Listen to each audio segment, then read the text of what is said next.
आत येणाऱ्यांचे स्वागत करतात ती घराची दारे. आपले घर, बंगला, ऑफिस, फार्म हाऊस यासाठी सुंदर डिझाईन केलेली jumbo French door, safety door आणि तीही 18 गेज GI सेक्शन मटेरियल वापरून आणि 80 मायक्रॉन पावडर कोटिंग केलेली, संपूर्णपणे मेंटेनन्स फ्री. नजर खिळून राहील असे आकर्षक सर्व प्रकारचे डोअर्स मिळण्याचे नाशिक मधील एकमेव नाव शिवाय एंटरप्राइजेस.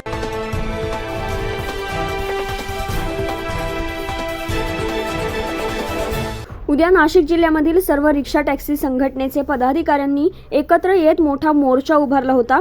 यामध्ये नाशिक शहरातील सर्व टॅक्सी, रिक्षा, टेम्पो चालक देखील सहभागी झाले होते. या मोर्चाचा शाळेवर देखील परिणाम होणार होता. शाळकरी मुलांसह नोकरीधारकांना देखील याचा मोठा फटका बसला असता.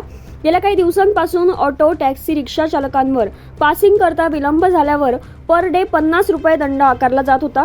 तो आज मुख्यमंत्री एकनाथ शिंदे यांनी विधानसभेत आदेश काढून रद्द केल्याने या आनंदात सर्व रिक्षा टॅक्सी चालक युनियनच्या पदाधिकाऱ्यांनी शालिमार चौकात आनंद व्यक्त केला आणि फटाके वाजवून या निर्णयाचं स्वागत केलं. यावेळी अधिक माहिती श्रमिक सेनेचे अध्यक्ष सुनील बागुल यांनी दिली. गेल्या अनेक दिवसापासून नाशिक शहरातील रिक्षा असेल, टॅक्सी असेल यासाठी काम करणाऱ्या अनेक संघटना या एकत्र आल्या होत्या. त्यातून एक महासंघ स्थापन झाला आणि त्या महासंघाच्या माध्यमातून उद्याकडे एक मोठं मोर्चाचं आयोजन केलेलं होतं. भव्य दिव्य मोर्चाचं आयोजन केलं होतं, ज्यासाठी नाशिकमधील सर्व युनियनचे पदाधिकारी कामाला लागलेले होते. प्रत्येक जणांनी आपल्या आपल्या स्टँडवर जाऊन लोकांना सांगितलं होतं आणि त्यामुळे हा मोर्चा एवढा मोठा भव्य दिव्य होणार होता. ते सरकारच्या लक्षात आल्यानंतर सरकारने आज दुपारी 3:30 वाजता जे 50 रुपये जी पेनल्टी लावलेली होती पर डे प्रमाणे, ज्या गाड्यांची पासिंग झालेली नाही अशा लोकांसाठी ती पेनल्टी त्यांनी माघार घेतलेली आहे.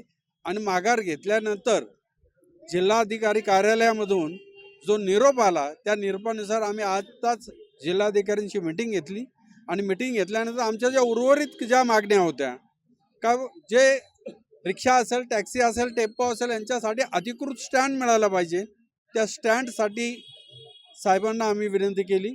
दुसरी एक मागणी होती का RTA कमिटीमध्ये प्रत्येक युनियनच्या वतीने 2 पदाधिकारी असतात. ते पदाधिकारी घेतल्यानंतर हे जे एकतर्फी निर्णय होता ते होऊ नये याकरता RTA कमिटीमध्ये 2 लोकांची नेमणूक करावी. आणि तिसरी एक मागणी होती मध्ये कॅलिब्रेशन 2000 रुपये जो दंड होता तो माघार घ्यावी.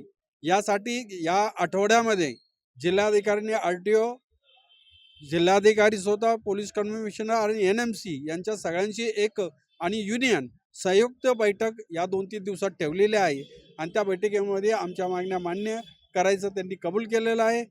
या प्रसंगी श्रमिक सेनेचे बाळासाहेब पाठक, अजय बागुल, मामा राजवाडे, शशी उनवणे तसेच अनेक पदाधिकारी उपस्थित होते. 9 न्यूज महाराष्ट्रासाठी प्रतिनिधी अमर सोळंके, नाशिक.